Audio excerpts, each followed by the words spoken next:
just a quick video. I'm going to do an air filter change on my 2019 Ford F-150 XLT with a 3.3 liter V6. I'm pretty sure it's the same air box for most trucks, but check your parts list before you buy an air filter. I bought a Wix air filter on Amazon. I'm pretty sure it's the right part number. It's pretty easy on these trucks.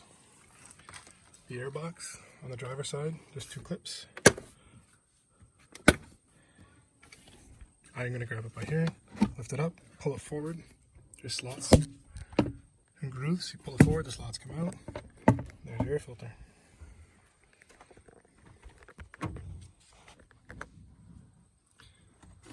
Gonna hold the air box lid up, pull up on the filter, and out it comes.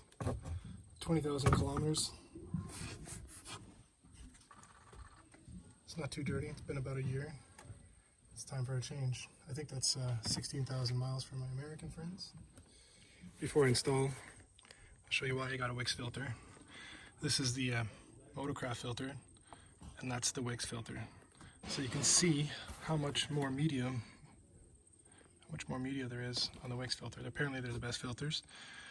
Comment below what kind of filters you use and what you think might be better. Now I'm going to go ahead and do the reverse by putting a new filter. Make sure there's no debris in the box. There's a little leaf.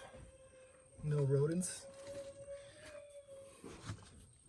Slide the filter in. Make sure it's flush. Bring it towards you. Make sure all the tabs are in place.